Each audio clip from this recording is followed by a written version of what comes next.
자, 미국에서 슈퍼 화요일 어제 이 행사가 있었습니다. 15개 지역에서 대선 후보 경선이 있었어요. 자, 본선에서는 투표하지 못하는 이 사모아도 있었습니다. 자, 거기에서 사실상 지금 양쪽에서 바이든과 트럼프가 대부분 이기면서 물론 헤일리가 워싱턴 DC와 버몬트에서 이겼지만은 전체 추세에서는 영향을 미치지 못하고 어제 경선 사퇴를 했습니다. 그래서 트럼프는 공화당의 단독 후보로 사실상 어제 슈퍼 화요일이 끝나면서 공화당 후보로 확정됐어요.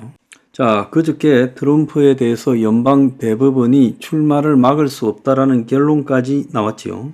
민주당에서는 바이든이 사실상 혼자서 뛰고 있기 때문에 물론 바이든이 사모아에서 지기도 했어요. 무명의 후보한테요. 그렇지만 그건 별 의미가 없고 결국 바이든으로 민주당은 사실상 결정됐습니다. 그래서 바이든 대 트럼프 구도로 결정이 됐고, 자, 결국은 바이든이 80대 노구를 이끌고 치매 시비까지 걸리는데도 대선에 나서고 있습니다. 자, 그런데 우리가요, 지금 바이든 같은 치매설이 나도는 현직 대통령을 다시 대선 후보로 뽑는 미국, 그리고 트럼프 같이 하루에 15번 거짓말을 하고 지난 대선의 패배를 승복하지 않고 세 차례나 뒤집어 엎으려고 불법 행위를 시도한 트럼프. 자, 오늘 조선일보는 트럼프를 다시 뽑겠다는 미국이 낯설고 두렵다라는 김창균 칼럼을 연재했습니다. 개표 조작과 대선 패배 불복, 헌정 질서 짓밟았던 트럼프. 4년 만에 복귀가 현실화되었다. 자, 닉슨은 도청과 본인이 직접 관련이 되지 않았지만은 이 사건이 터진 뒤에 축소 은폐하는 부분에 개입하면서 그 은폐 축소만으로 탄핵에 몰려서 자진해서 물러가는 게 미국의 민주주의 수준이었는데 오늘날 미국의 민주주의 수준은 그야말로 트럼프 같이 거짓말과 민주주의 질서를 마음대로 깨부수는 3.6 건달 같은 자를 다시 공화당 대선 후보로 뽑는다는 거예요. 자, 그러다 보니까 공화당의 당 1인자인 미치 매코넬 상원 원내대표도 트럼프가 대통령에 당선될 수 있는 11월 달이 되면 상원 원내대표를 내놓겠다는 거예요. 그러니까 트럼프가 지난번에 대선을 도둑 맞았다 이렇게 말했을 때 거기에 동의하지 않았다고 상원 원내대표, 그나마 약간 합리적인 사람조차도 쫓겨나게 생겼다는 거예요. 그래서 미국이 민주주의의 막장 국가로 가고 있습니다. 자, 오늘날 저런 민주주의를 지지하고 있는 미국의 국민들을 우리는 어떻게 바라봐야 될 거냐. 저런 나라의 미군 28,500명이 한국을 지켜주고 있는 현 안보 상황을 우리는 어떻게 바라봐야 되냐. 자, 나토가 국방위비 분담을 안 하면 러시아를 부추겨서 침략하도록 만들겠다라고 하는 발언을 마음대로 해서 지금 유럽이 발칵 뒤집어져서 우크라이나 전쟁에 직접 파병을 하자, 독일이 지금 핵무장을 하자, 재무장을 하자 난리가 나 있는 상황이죠. 자, 저런 트럼프가 대통령이 된다. 자, 유럽에 일고 있는 거구는요, 그나마 미국보다는 좀 낫습니다. 그 완전히 막장 거구가 처음에는 있었지만은 점점 유럽의 거구들은요, 현실적인 요소들, 자, 아주 보편적 파퓰리즘적 요소들을 흡수하기 시작하면서 대중정당으로 기본을 가져가고 있는데, 미국에는요, 전통적 정당, 200년이 넘는 전통적인 정당 공화당 자체가 트럼프라는 파퓰리스트 하나에 의해서 공화당 자체가 변질이 되어서 공화당이 그야말로 유럽의 어떤 극우 정당보다도 더한 수준의 파퓰리즘 정당으로 바뀐다는 거예요. 굉장히 잘못된 거죠. 새로운 극우 정당이 만들어진 게 아니라 트럼프라는 사람 하나 때문에 미국의 200년이 넘는 역사를 가진 공화당이 민주주의적 전통을 상실하고 파시즘 정당으로 바뀌고 있다는 거예요. 그러면 미국 사람들이 수준이 갑자기 낮아졌냐? 미국의 교육 수준이 낮아졌냐? 그건 아닐 겁니다. 그럼 왜 저러냐는 거예요. 경제 문제요. 오늘날 미국의 경제가 무슨 연착륙이니 성장률이 3%대의 호갱기니 온갖 소리를 하지만은 미국의 경제가 역대 최악의 상황으로 가고 있다는 거예요. 서민들 경제가요. 상층들은, 소수의 극상층들은 지금같이 살기 좋은 때가 없겠죠. 투기할 거리가 많아가지고. 그런데 2008년 금융위기 이후에 점점 더 양극화가 진행이 되고, 또 미국의 신자유주의적 풍토 속에서 제조업이 붕괴되어 가고 서비스 중심의 나라로 가게 되면서 미국은 소수의 빅테크라고 부르는 IT 기업 빼고 일부 엔터테인먼트 기업이나 금융 빼고 나머지, 그런데 종사하는 사람들만 아주 슈퍼 리치 수준에 가 있고, 나머지 미국의 대중들의 삶은 점점 더 가난해지고 있다는 겁니다. 그러니까 이런 가난이 부른 소외감이 트럼프를 당선시켰고, 지난 2016년에요. 트럼프가 떨어졌는데 오히려 트럼프가 더 강하게 재등장을 한다. 그러면 트럼프가 지난번에 떨어질 때도 역대 당선된 사람보다 더 많은 표를 얻고 떨어졌죠. 바이든이 겨우 당선됐죠. 그러니까 지금 미국이 12년 동안 트럼프라는 사람의 홍역을 치르고 있다는 겁니다. 이건 뭘 의미하느냐? 미국의 정치가요, 길을 상실했다는 거예요. 자, 미국의 정치가 길을 상실하는 데 가장 중요한 역할을 한 것은 미국의 경제 문제라는 겁니다. 그러니까 미국이라는 나라가 경제 문제가 하도 심각해지다 보니까, 그리고 출구가 없다 보니까 미국 사람들이 현실보다는 비현실적인 다크 히어로, 악인이지만 영웅인 자를 기대하고, 그 다크 히어로가 누군가 하면 트럼프로 돼버린 거예요.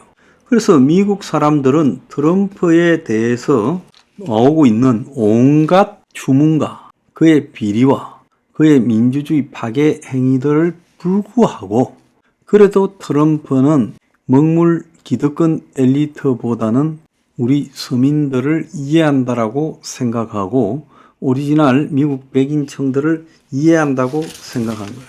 이러니까 이런 부분 앞에서 트럼프와 관련된 온갖 지금 사법 리스크, 이재명이하고 비슷하죠. 한국에도 다음 대선 후보 이재명이가 온갖 사법 리스크와 재판 출두 등을 겪으면서 뻗대기고 있고, 미국도 똑같은 겁니다.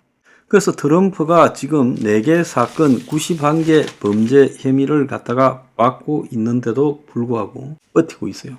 그 배경에는 민주당의 문제도 있습니다. 민주당이 현직 대통령 중에 가장 핸디캡이 많은 바이든을 갖다가 내세우고 있어요. 그러니까 이 바이든이 현역에 프리미엄이 붙어 있어야 될 건데, 지금 시간이 가면 갈수록 바이든의 고령 리스크, 치매설이라든지 이런 갖가지 리스크들이 지금 최대 약점이고, 역대 미국 대통령으로서 경제나 대외 외교 정책이나 이민 정책에서 부정적인 이미지가 굉장히 강하게 만드는, 한마디로 다소 무능한 사람이다. 그래서 미국에 보면 지금 지지 후보 없음을 택하는 유권자들이 상당히 많다라는 겁니다. 공화당, 민주당에서 지금 지지 후보 없음을 이렇게 선택한 유권자들이 많았다는 거예요.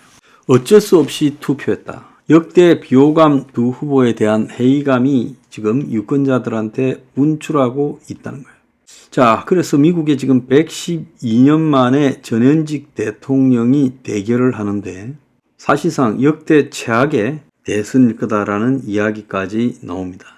자, 바이든은 현직이라는 부분, 그리고 경선 도전자가 당내에 없다라는 부분, 그 다음에 경제 성장률이 자기는 높다고 우기는 부분, 자, 그리고 트럼프의 비호감도, 이런 것들이 유리한 부분이고, 그리고 이 트럼프는 재작년에 중간선거에서 공화당이 하원을 장악한 거, 그 다음에 바이든이 현역 대통령으로서 카리스마가 약한 것 등이 지금 유리한 측면이라고 그렇게 지금 이야기가 나오고 있어요. 그런데 미국의 지금 경합주 7곳의 지지율을 보면 위스콘신에서는 42대 46, 네바다에서는 42대 48, 앞에 게 바이든 뒤에 트럼프입니다. 애리조나에서는 43대 49, 조지아에서는 43대 49, 노스캐롤라이나에서는 41대 50, 미시간에서는 44대 46, 펜실바니아에서는 43대 49. 지금 7개 경합지가 사실상 미국의 대선 향배를 결정한다. 나머지 43개는 누가 이길지 이미 다 정리되어 있다는 거예요. 그래서 여기 7개에서 이기는 사람이 대선에 이긴다라고 지금 미국에는 요 근래 이 스윙 보트라고 부르는 7개가 핵심이라는 겁니다. 근데 이 7개에서 트럼프가 지금 4에서 한 7, 8%까지 다 이기고 있어요. 그래서 현재 상황은 트럼프가 대통령에 당선되는 게 거의 확정적이에요. 여기서 이제 한국에서 지금 뭐 이런저런 이야기를 하죠. 기질상 트럼프가 돼도 윤석열과 기질이 맞는다. 저 소리라고 봅니다.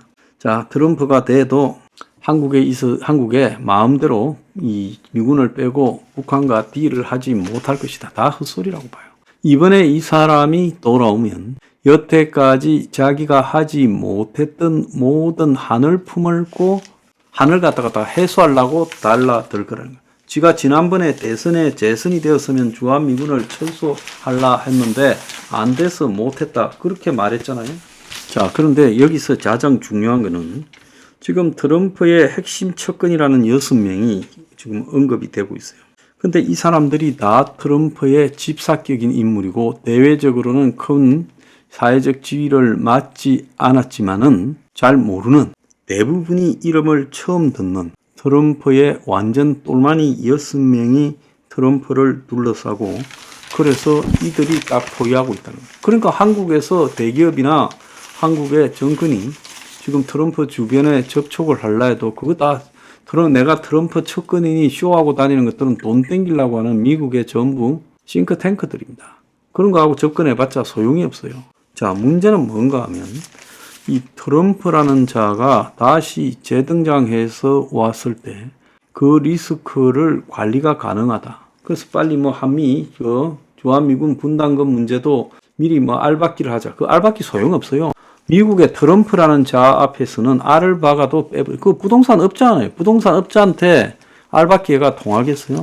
그래서 우리가 여기서 굉장히 중요한 것은 미국이란 나라가 변질되고 있다는 거예요. 미국 국민들이 트럼프 같은 변태를 원했고 그래서 트럼프가 당선 가능성이 유력해졌다는 거예요. 그렇다면 우리는 어떻게 해야 되겠습니까? 미국이 변하고 있다는 사실을 우리는 인정을 해야 되겠죠. 그걸 인정을 하지 않고 부정하다가는 큰 코 다치요. 그 다음에 전통적인 한미 관계가 변해야 한다는 것도 우리가 인식해야 돼요.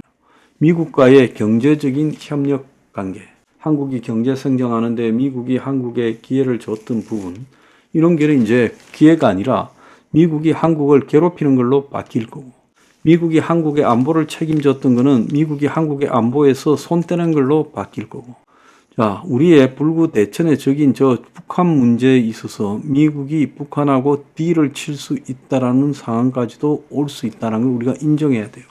그리고 그렇게 한들 미국에서 시스템으로 막을 방법도 별로 없다라는 것을 인정해야 된다는 거.